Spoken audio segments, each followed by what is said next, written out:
Hey Ken, this is Greg. It is Friday, March the 18th, year 2022. I made it. Oh my gosh, what a week this has been. I briefly wrote you back, and I appreciate you really checking in on me. I certainly do. I have been sick, but I'm in pretty good shape now. But that's not the source of my problems. I started getting sick last Friday, and it was mainly a cold. I had some sinus drainage as well. I had fever for a day.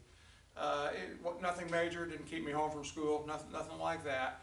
But it did have an effect upon me physically. Uh, this is our last day of school. It's actually after school right now. I'm finished with school for today. Still didn't think I was going to get this one in today. There's just so many things that we have to do at the end of right before a break, and just a lot of things going on that just has literally consumed my week. Every Monday I lose my class during my recording period, and then I've had some meetings during my free period, my last period, for the last couple of days, and just things I had to take care of. And I've just been real busy. Mentally, I've been worn out as well. You know my love for collecting old radios and old radio programs, and I have a schedule that I keep to certain certain old radio programs that I listen to. Fibber McGee and Molly every Tuesday, Dragnet every Wednesday, Gunsmoke, the Great Gildersleeve on Saturdays, Jack Benny, and a couple others on Sunday. And I've got 2 or 3 shows every day that I try to listen to. But I haven't listened to a single thing since I don't know when it was, last Thursday. It's been over a week since I've listened to a radio show. I'm just using that to illustrate just really how just consumed my life has been. I've been tired too because of the sickness, and so that's the reason for my delays. And once again, I appreciate you checking in on me. Yeah, I'm okay. I truly am okay. We've had I think I told you about this. I was the announcer for our state tournament first round, local. And that was last week. That consumed Tuesday night, Friday night, and Saturday night. 2 weeks ago, I should take it, and that's really I think that kind of wore me out. My wife started getting sick that Sunday, and then she was sick for about a week, and then as soon as she got over it, I got it as well, and she went to bed. She goes to bed early every night anyway. She goes to bed about 8 o'clock, but she was going to bed 6:30 or 7 o'clock. It had that physical effect upon her as well. And I've been going to bed early as well. Just had not been able to stay up late. And I knew I had a fever. I knew fever was coming on because I started having these crazy dreams. And some of them are not even dreams. It's just I lie down in bed, and all these crazy thoughts start going through my head that I know caused by sickness, or by fever. But anyway, I'm back, and I'm probably going to be a little rusty on this. It's probably been 4 days since I've read chapters 21, 22, 23, and 24, which is what I want to talk to you about today. I did sit down here in the last 15 minutes or so, just glancing through the chapters, and made myself a list of things that I really want to talk about. All right, the first thing I want to talk about is not a chapter in particular, but it's about what's going on here in the story. I kind of picture this. I love rereading books because I like to see how authors' minds work. I'm more into the mechanics of writing. Of course, everybody loves a good story, and I do too. And I love a complicated story. I really love complex stories. If you've ever read A Tale of Two Cities by Charles Dickens, it's kind of a challenge. You read, it's a classic. The first time I read that book, it was about 35 years ago. But the first time I read it, I got 2/3 of the way through it, and I thought, man, I don't want to read anymore. And then that was the first 300 pages in the book that I had. And then, as I try to do, I read through to the end. But anyway, the last 150 pages everything cleared up. Everything made perfect sense. Why he did this in chapter 2, why he did this in chapter 6, and so on and so forth. I really, truly love complex books. And I like to be fooled. I've read enough and I've seen enough of life that it gets kind of hard at times to fool me. And I really do like a nice plot and nice story that is going to fool me. This one had plenty of surprises in it. I wouldn't say I was greatly surprised. But in rereading this book this time, I'm taken by how the author in these chapters here is really, I'm thinking in my mind a picture of a quilt, a handmade quilt, or a jigsaw puzzle, one of the two, whichever one the way you want to look at it. My first thought was looking at it as a quilt. And I'm really, really impressed because I know where it's going. The groundwork that the author is doing, the patches of the quilt that the author is putting in place, and how they all make sense now. Now that I know the ending and everything, and so I get a kick out of watching how an author's mind works, and I'm really enjoying this aspect again, the technical aspect of it. This reading through. Let me give you an example. I think I've written down like 7 things here. Yeah, 8 things. All right. For an example, the importance of Zero in this story of Hector Zeroni, and how certain things are happening with between Stanley and Zero now, and Zero is taking a much more prominent part.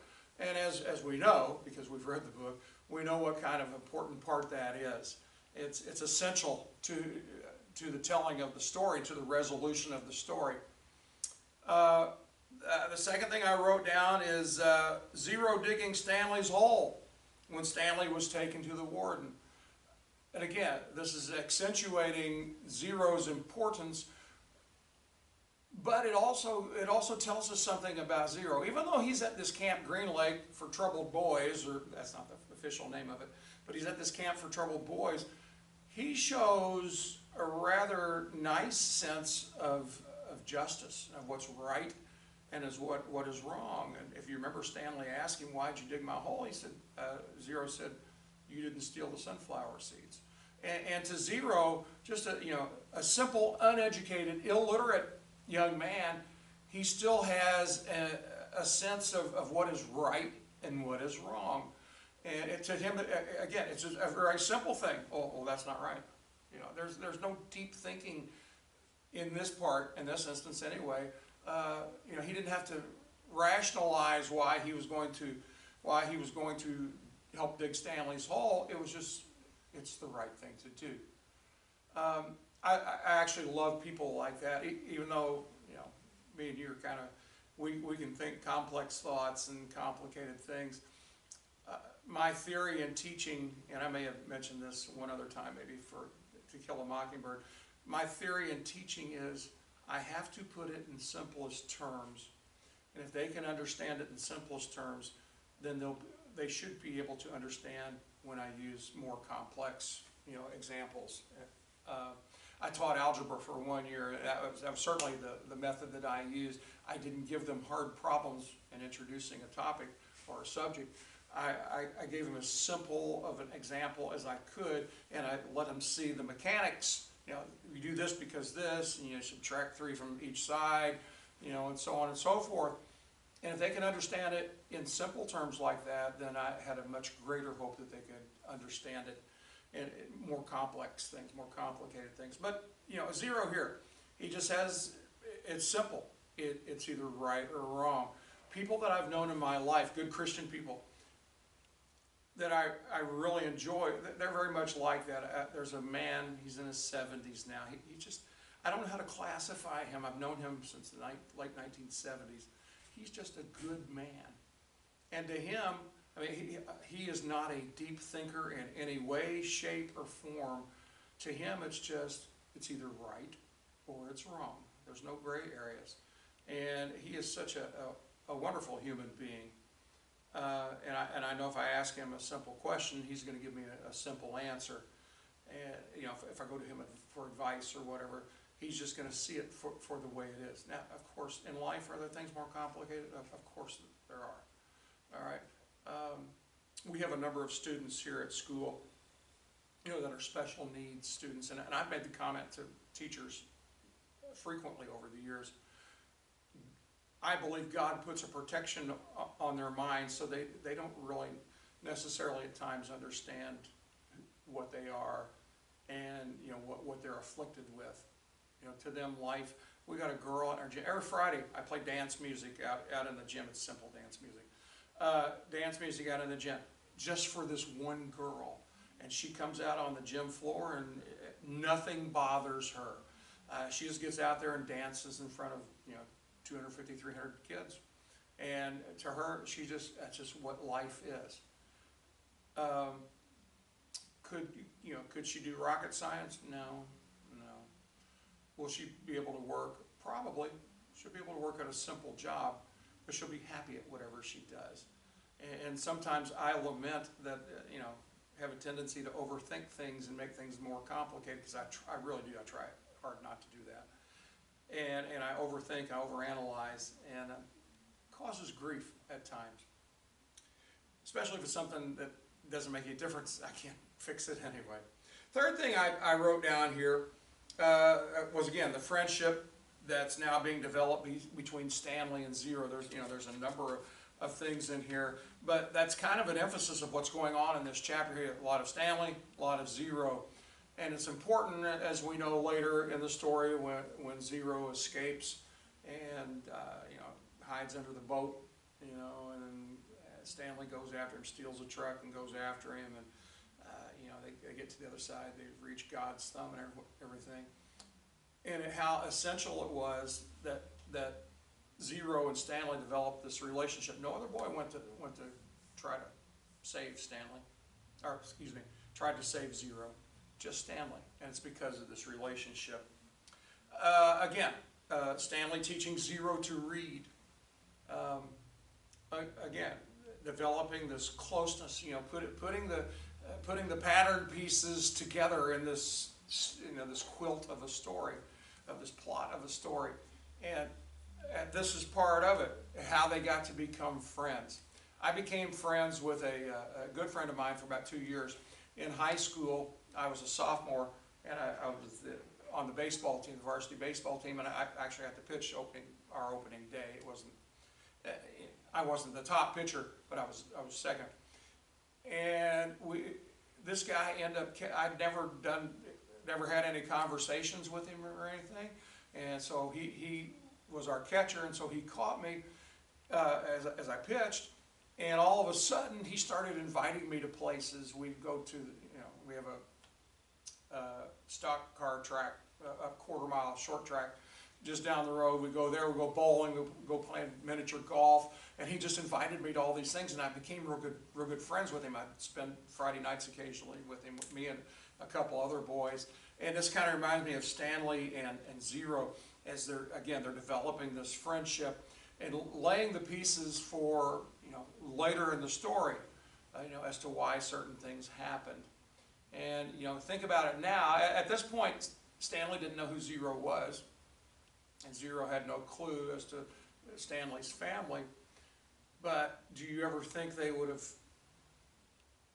got the so-called curse removed without the development of this relationship? No, if Stanley wouldn't have cared for Zero, he'd let Zero just escape out there, and Zero would have died in the lake bed in the desert, and then it would have been over, and then nothing good would have happened out of that.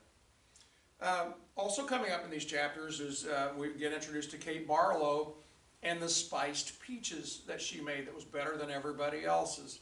And how when Stanley, why is this important? Well, when Stanley was out there in the lake bed under the boat, the only thing that kept him alive were those jars of spiced peaches that Kate Barlow had given to Sam, the onion man.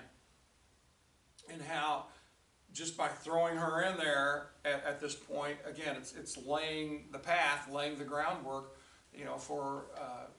to get the acceptable resolution to this story. Stanley's revelation of the lipstick tube and the initials KB.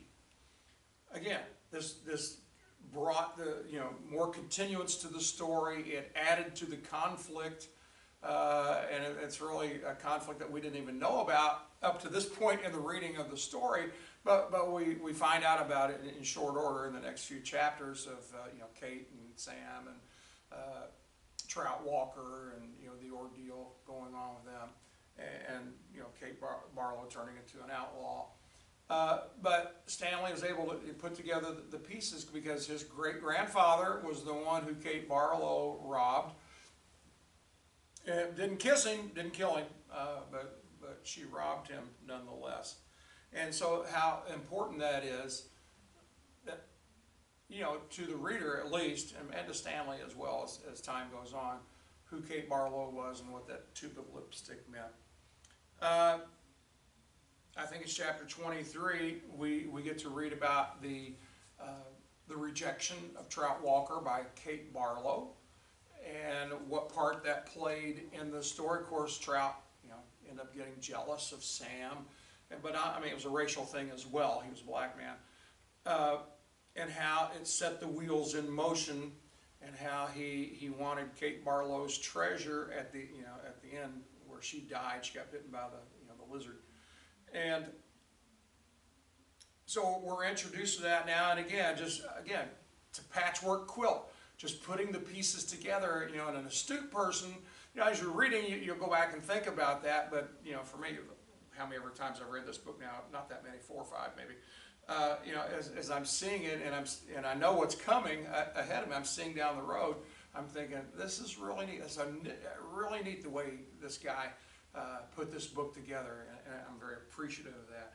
And the last thing was the Walker family's motorboat, and which seems like a meaningless piece of information at this point in the story, but how important it became because that's where they used that boat to run Sam down, kill Sam, and how that makes a difference in the story, the way that the story turned out. Just a couple of things not related to the to the painting of the giant mural that the author is painting here. Very interesting how Zero, he just has an innate understanding of numbers. Okay, couldn't even read numbers. Probably hadn't been to school enough to even get introduced to them, and yet he knew how to. He understood without being told that there were 52 capital letters and small letters that he had to learn. And he didn't have to be told that. He was faster at it than Stanley. Zero just knew. And, again, this shows us that Zero is not, he's not what Mr. Pendanski said. There's zero going on in his head. That's not it at all.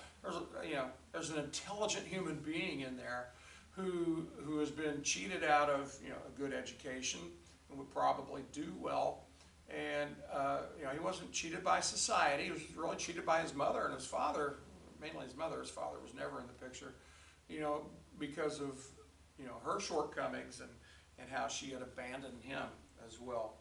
And then the last thing in the last chapter, which was fairly predictable, was how Mr. Sir started treating Stanley after the episode with the rattlesnake fingernail polish, where he suffered a spasm or a convulsion after getting scratched by the warden. And you remember the ominous words from last time, no, he's going to live, unfortunately for you. And that's where it's starting at. So now poor Stanley is out there without water for, until the next water break, if Mr. Pendanski is the next water deliverer. And so it's really putting Stanley in just a really, really tough situation. So anyway, I'm not sure what my schedule is going to be next week. I'll probably have to be recording. I'm off for 2 weeks. We get off 2 weeks this year for spring break. And nearly everyone here is looking forward to it. We're pretty worn out. There's been a lot of things we've had to do. But anyway, so at some point, I'll make sure I'll get you a couple chapters next week, or a couple lessons. I won't just turn it off for 2 weeks. So, good talking to you, Ken, and we'll be seeing you in the near future. See ya.